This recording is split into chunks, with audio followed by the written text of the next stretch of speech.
টাকাওয়ালা বড় লোকের মেয়ে, তাকে ইশারা মারলো, এসো এসো এসো আমার দিকে এসো, জেনা করো, ব্যভিচার করো, তোমার জন্য আমার দেহটা ফ্রি করে দিলাম। উপস্থিত শ্রদ্ধেয় সম্মানিত মুসলিম সমাজ, সর্বাগ্রে সেই মহান আল্লাহ পাক রব্বুল আলামিনের প্রশংসা করি, যিনি একচ্ছত্রের মালিক, হায়াত মওতের মালিক, যিনি আমাদেরকে তার পবিত্র ঘরে একত্রিত হওয়ার তৌফিক দান করেছেন। তাই আমরা সকলে এক বাক্যে অন্তরখানা পরিষ্কার করে বলি আলহামদুলিল্লাহ।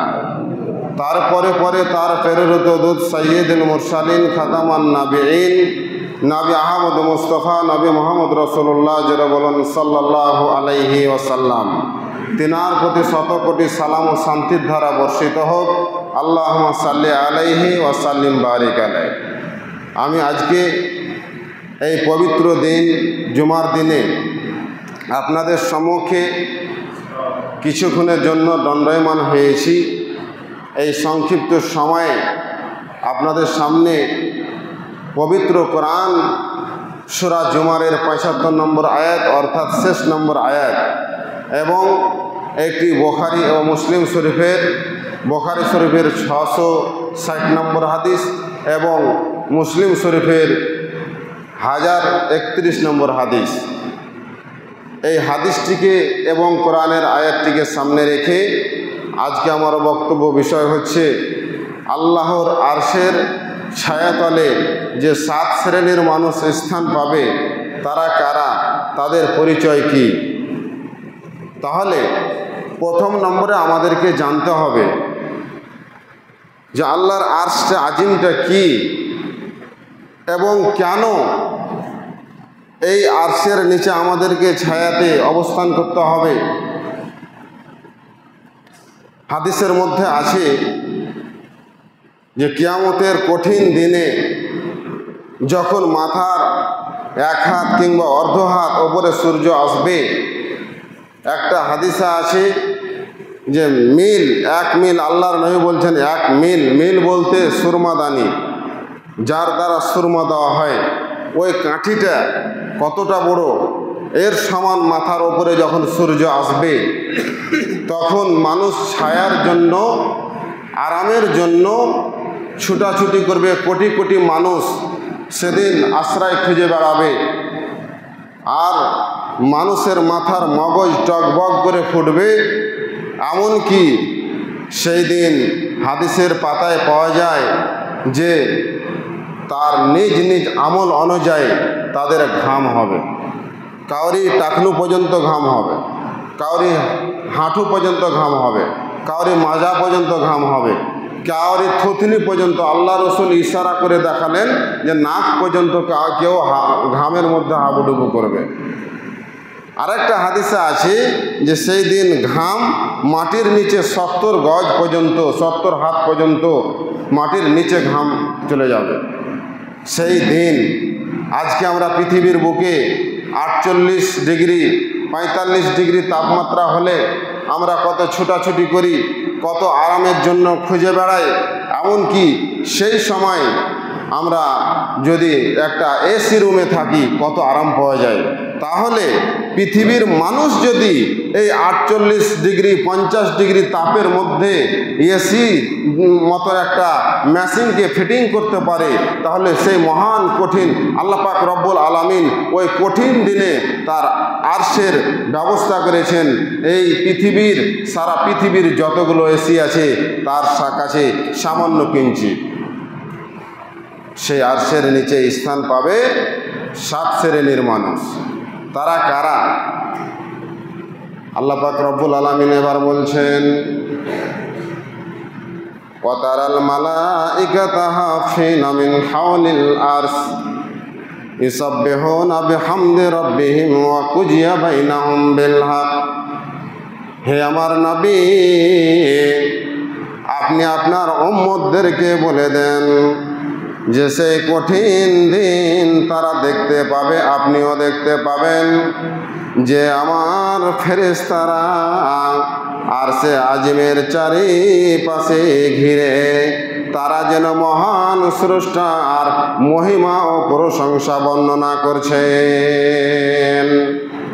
সেই দিন মানুষের সঠিক বিচার করা হবে আর তারা আল্লাহর প্রশংসা করবে। ওয়াকিল আলহামদুলিল্লাহি রাব্বিল আলামিন। তাহলে আরশে আজিম আছে, কোরআন থেকে পেলাম। আর একটা সূরা বাকারার 255 নম্বর আয়াতে আল্লাহ বলেছেন, ওয়াসিয়া কুরসিয়ুহুস সামাওয়াতি ওয়াল আরজা ওয়ালা ইয়াউদুহু হিফযুহুমা ওয়া হুয়াল আলিয়্যুল আযীম। আল্লাহ পাক রব্বুল আলামিন আসমান এবং জমিন সমতুল্য আরশে আজিমের ব্যবস্থা করেছেন, আর সেইগুলো রক্ষণাবেক্ষণের জন্য আল্লাহর কাউরি প্রয়োজন পড়ে না। আল্লাহ একাই সেই আরশে আজিমের লক্ষ্য রাখেন। তাহলে আল্লাহর নবী এই আরশে আজিমের নিচে আল্লাহর রহমতের ছায়া তলে 7 শ্রেণীর মানুষ জায়গা পাবে। সেই 7 শ্রেণীর মানুষ কারা, তাদের এবার বর্ণনা করছেন আল্লাহ পাক রব্বুল আলামিন। আল্লাহর নবী বলছেন, সাবাতুন ইজিল্লুহুমুল্লাহু ফি জিল্লিহি ইয়াওমা লা জিল্লা ইল্লা জিল্লুহু। সেই কঠিন দিনে আল্লাহর কিয়ামতের ময়দানে যখন কোনো ছায়া থাকবে না, একমাত্র আরশের ছায়া ছাড়া, আরশের ছায়াই থাকবে, অন্য কোনো ছায়া থাকবে না। আর ওই আল্লাহর আরশের ছায়ায় 7 শ্রেণীর মানুষ জায়গা পাবে। তার মধ্যে এক নম্বর হলো ইমামুন আদিল। ইমামুন আদিল, ইমাম মানে হচ্ছে নেতা, আদিল মানে হচ্ছে ন্যায়পরায়ণ রাষ্ট্রনেতা, যে বিচার করে, বিচারক, যে সঠিক বিচার করবে পৃথিবীর মধ্যে। দেখবে না কোনো গরিব ধনী। আল্লাহ পাক রব্বুল আলামিন সূরা আনামের ভিতরে বলছেন, ওয়াইজা কুলতুম ফাদিলু ওয়ালাউ কানা যা কুরবা। হে পৃথিবীর মানুষ, তোমরা যখন বিচার করবে, কোনো ফয়সালা করবে, যখন কোনো কথা বলবে, তখন ন্যায় সঙ্গত কথা বলো, তোমরা সঠিক কথা বলবে। কখনো দেখবে না যতই তোমার নিকটীয় আত্মীয় হোক, তোমার বংশের লোক হোক, তোমার ভাই হোক, তোমার ছেলে হোক, যখন তুমি বিচার করবে, তোমার স্বার্থ যেন না থাকে যেটা আমার বংশের লোক, পক্ষপাতিত্ব করা যাবে না। তোমার গ্রামের লোক হলো পক্ষপাতিত্ব করা যাবে না, তোমার ধর্মের লোক হলো পক্ষপাতিত্ব করা যাবে না, তোমার নিজের পরিবারের লোক হলো পক্ষপাতিত্ব করা যাবে না। যারা এইভাবে সঠিকভাবে বিচার করবে, এটা ধনী এটা বড় লোক দেখবে না, এটা রাজা এটা বাদশা দেখবে না। সেই ব্যক্তি, আল্লাহর নবী বলছেন, ওই কঠিন দিনে যখন কোনো ছায়া থাকবে না, সেই ব্যক্তির আল্লাহর আরশের নিচে একটা কোটা হবে। কিন্তু বিচার কি সঠিক হচ্ছে? হয় না। আল্লাহর নবী বলছেন, ওয়াসাদাল কাবিলাতা ফাসুকুহুম। যে গ্রামের বা পাড়ার বা এলাকার লম্পট, মদখোর, জুয়ারি, জেনাকারী আর চোর ডাকাত, যার ভিতরে লক্ষ লক্ষ অন্যায়, যার নামে 50টা কেস রয়েছে, সে আবার গ্রামের বিচার করছে। আর একটা গরিবের কাছ থেকে 1 লাখ টাকা জরিমানা করে সেই লোকটাকে দিল 10,000, বাকি 90,000 তার পকেটে ভরল।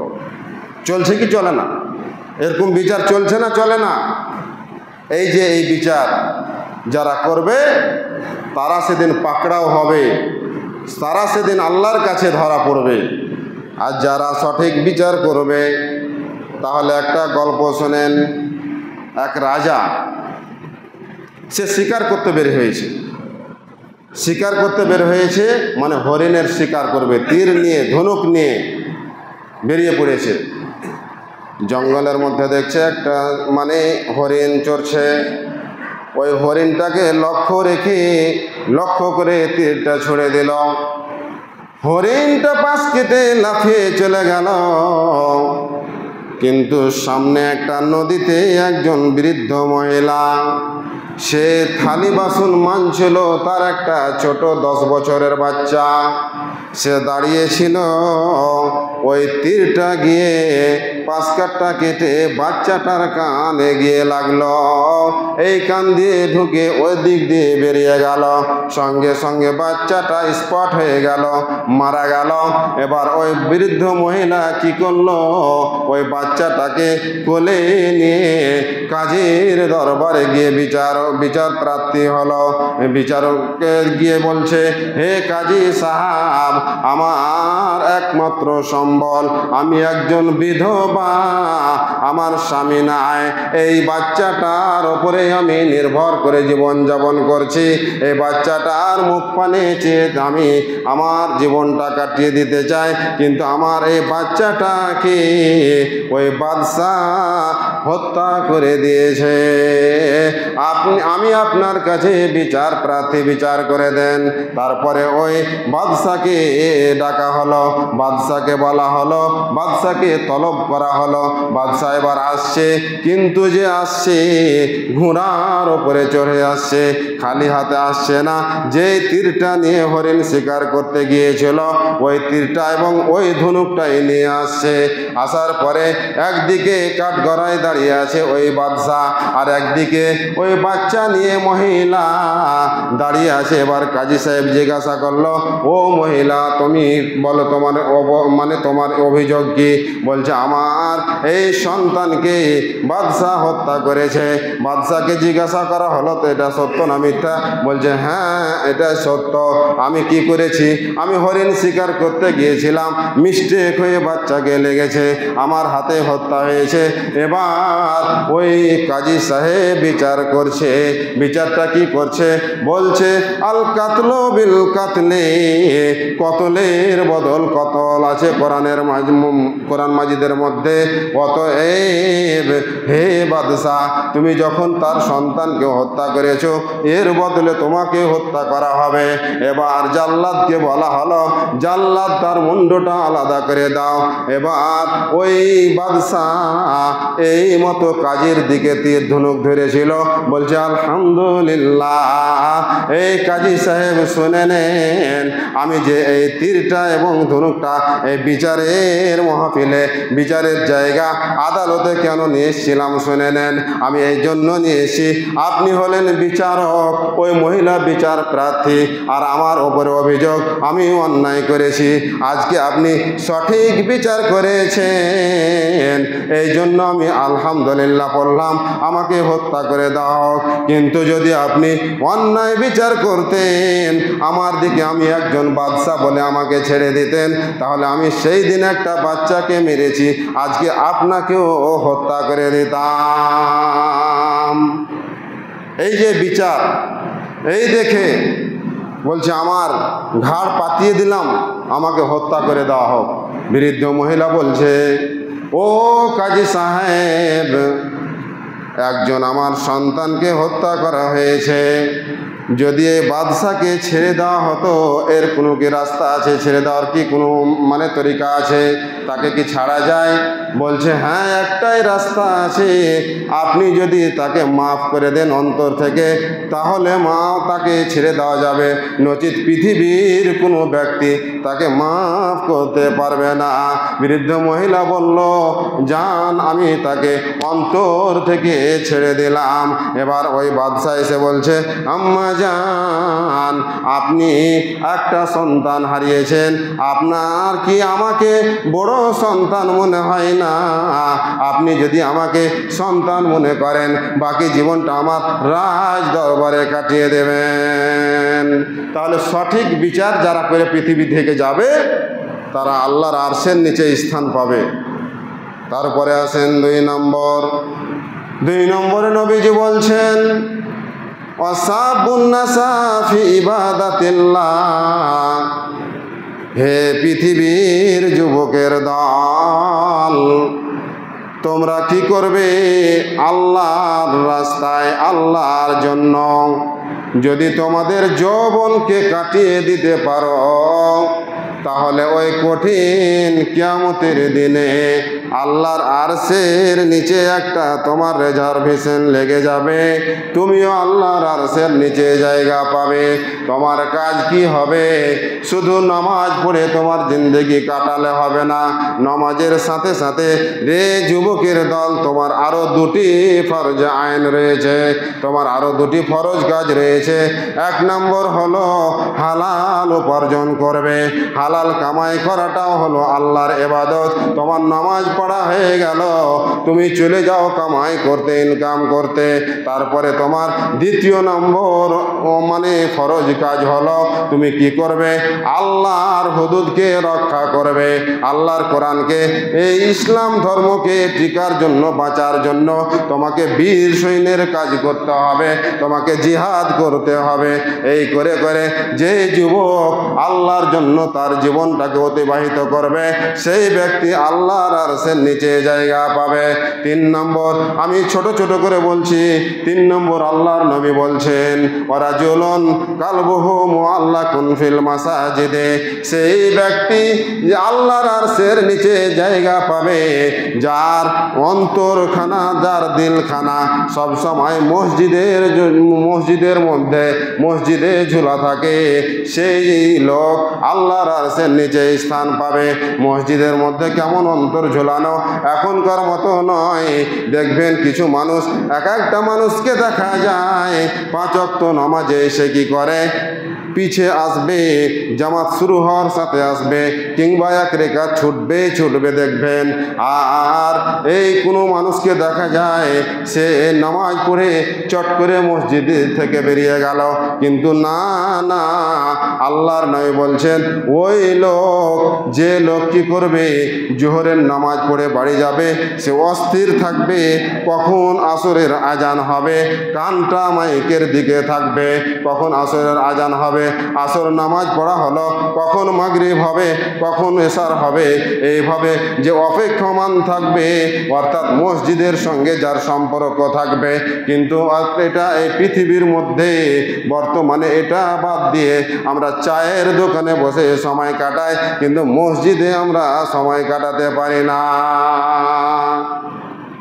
চায়ের দোকানে সারাদিন চট করে 2 রাকাত নামাজ পড়ে কি দোয়া বললো না বললো, চায়ের দোকানে আড্ডা। কিন্তু আল্লাহর নবী ওটা বলেননি।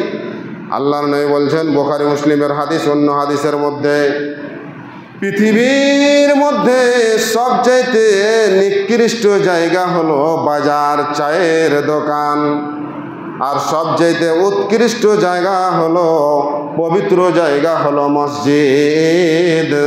এই মসজিদ উত্তম জায়গাতে থাকতে হবে।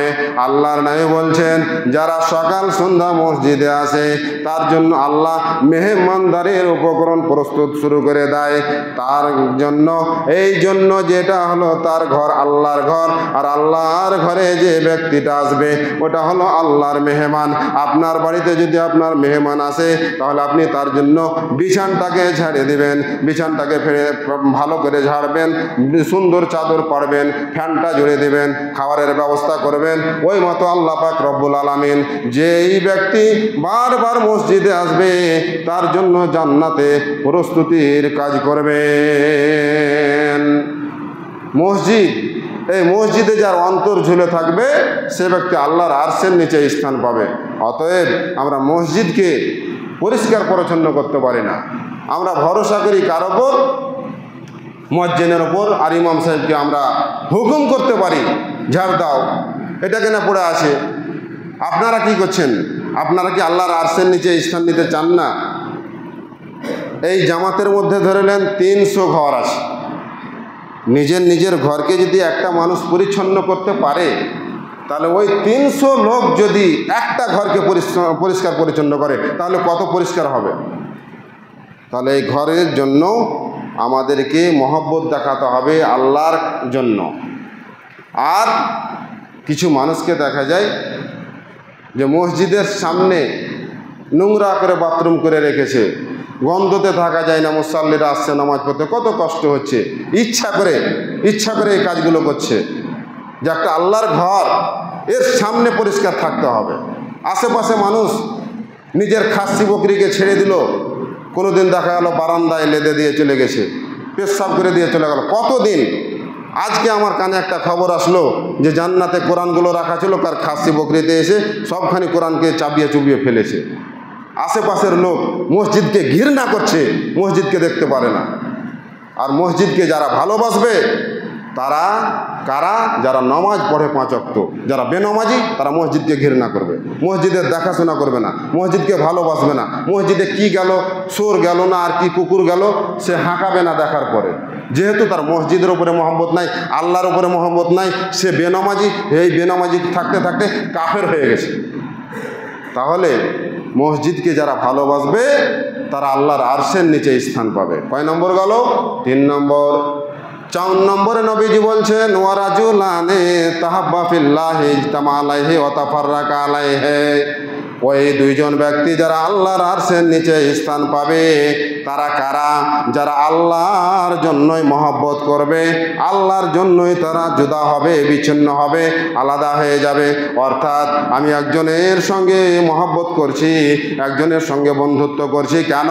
সে ব্যক্তি 5 ওয়াক্ত নামাজ পড়ে, আল্লাহ ভীরু, আল্লাহকে ভয় করে, আল্লাহকে ডাকে, হাদিস কোরআন মানে, নবীর সুন্নাত মুখে আছে, এই জন্য তার সঙ্গে বন্ধুত্ব করছি।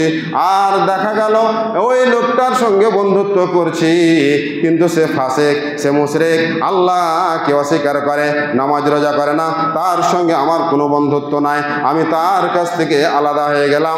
এই যে আল্লাহর জন্য মহব্বত, আল্লাহর জন্য ছাড়াছাড়ি, তাহলে এই ব্যক্তি আল্লাহর আরশের নিচে স্থান পাবে। তারপরে আল্লাহর নবী বলছেন, ওয়ারাজুলুন দাতু উমরাতিন ওয়া জামালিন মুনসাবিন ওয়া জামালিন ফাকাল ইন্নী আখাফুল্লাহ। আল্লাহর নবী বলছেন, সেই ব্যক্তি আল্লাহর আরশের নিচে স্থান পাবে। সেই 5 নম্বর ব্যক্তিটাকে, সেই ব্যক্তি হলো যাকে একটা উচ্চ ঘরের সুন্দরী রমণী, সুন্দরী শুধু রমণী নয়, সে মালওয়ালা, টাকাওয়ালা, বড় লোকের মেয়ে, তাকে ইশারা মারলো, এসো এসো এসো, আমার দিকে এসো, জেনা করো, ব্যভিচার করো, তোমার জন্য আমার দেহটা ফ্রি করে দিলাম। কিন্তু ওই যুবক বলল, ফাকালা ইন্নী আখাফুল্লাহ, তোমার দেহে যে শরীরে দেহগুলো আছে, তোমার সৌন্দর্য, তোমার হাতের গঠন, পায়ের গঠন, ওইগুলো তো আমার মনে চায়, কিন্তু একটাই আমাকে বাধা সৃষ্টি করে রেখেছে, তোমার আমার মধ্যে একটাই প্রাচীর, সেটা হলো ইন্নী আখাফুল্লাহ, আমি আল্লাহকে ভয় করি। যে ব্যক্তি এই কথা একটা মেয়ের সামনে বলে দিবে, সে আল্লাহর আরশের নিচে স্থান পাবে, সে আল্লাহর ওই কঠিন দিনে আল্লাহর আরশের নিচে জায়গা পাবে। তারপরে 6 নম্বর নবীজি বলছেন, ওয়ারাজুলুন তাসাদ্দাকা বিসাদাকাতিন ফাকফাহা হাত্তা লা তা'লামু শিমালুহু মা তুনফিকু ইয়ামিনুহু। ওই ব্যক্তি যে আল্লাহর রাস্তায় দান করলো, সাদকা করলো, কিন্তু এমন গোপনে দান করলো যে তার ডান হাতে দান করলো, নিজের বাম হাত পর্যন্ত জানতে পারল না, সেই ব্যক্তি আল্লাহর আরশের নিচে জায়গা পাবে। কিন্তু যদি আপনি দান করেন আর মোবাইলে ভিডিও করেন আর ছাড়েন ভাইরাল হওয়ার জন্য, নাম কেনার জন্য, আপনার উদ্দেশ্য আল্লাহর জন্য নয়, আপনার উদ্দেশ্য মানুষের কাছে ভালো হওয়া, তাহলে এই দান করে কোনো লাভ নেই। যেটা বর্তমানে মোবাইলে দেখতে পাচ্ছেন, আমি নাম ধরে বলবো না। তাহলে গোপনে যে দান করবে সে আল্লাহর আরশের নিচে স্থান পাবে ওই কঠিন দিনে। 7 নম্বর নবীজি বলছেন, ওয়ারাজুলুন যাকারাল্লাহ খালিয়ান ফাফাজাত আইনুহু।